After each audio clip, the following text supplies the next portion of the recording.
Hey everyone, it's Michael and Brennan! Bullion Now, bullionnow.com.au, bringing you all the best bullion bars, coins and everything else shipped to you worldwide from Melbourne in Australia. We have some fractional silver. Some tiny little silver, that's it. We do, and this is an epic unboxing, but as you can see, we've already half unboxed it because it was such a palaver unboxing everything. It was a box inside a box, and then this was... yeah, it was a disaster. We had some problems, okay, but we got in. We've got them. We can see the tubes in there now, so let's actually take a look at the... have a whole stack of tubes. At the silver inside. And inside here you will find a 1/10 Guinea. Silver Guinea. So... which I'm going to have to rely on some close-ups of, because as you can see from that... they're not huge. They are very, very fractional. So if you want to... like get a relative comparison, that's it in my hand there. And you can see the shield on there. Now, Rubes, you looked it up. What was the shield again? It's from the original Guinea coin, made in the 1700s. And yeah, named a Guinea from the origin of the gold. So it's a beautiful design.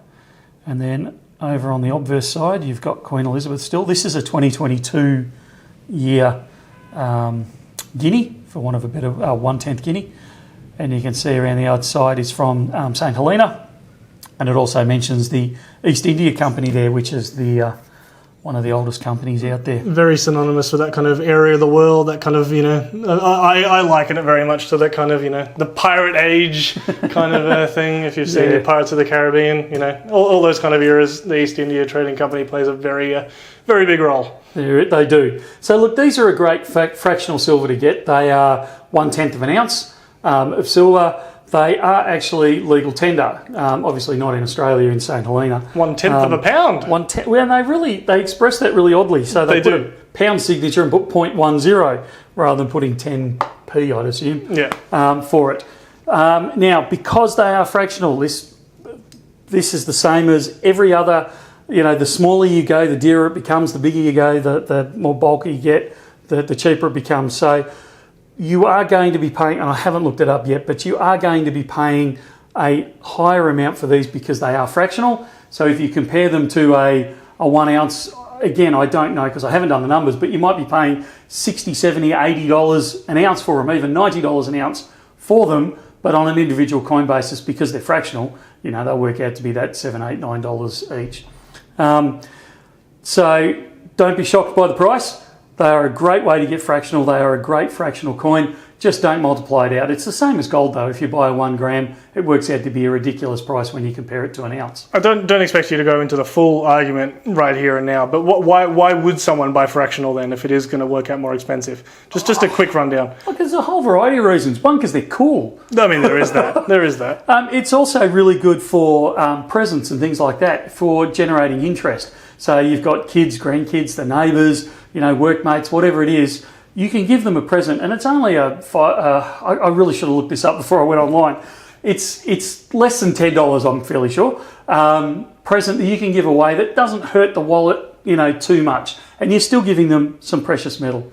So it's good from that. You've also got the age-old argument of what happens when when silver goes to a ridiculous amount. I've now got smaller amounts that I can use to pay out and those types of things. So there's a whole variety of reasons, but not least of all is it's a really cool idea and it's a really easy gift. Yep, cool idea, cool coin, and yeah, a little bit of a lower starting price. Even if on a per ounce basis it's higher, it's, yeah, like you said, still a great way to kick off your collection. And it's a good talking point. Absolutely. To have in your stack. So yeah, there's a lot of reasons. Again, we've got, we don't have a heck of a lot of them. They will last a little while. So you've got a little while to make your purchase, but they won't last a long while. And I don't know, they're difficult to get in. So I don't know if we'll get any more. We'll see, and we will have to see what happens with the 2023s and anything moving forward, if they continue with this series, or if they continue with it and just move to King Charles, or you know what happens there with the monarchs as well. So yeah, thank you very much for watching. We will see you in the next video. See ya.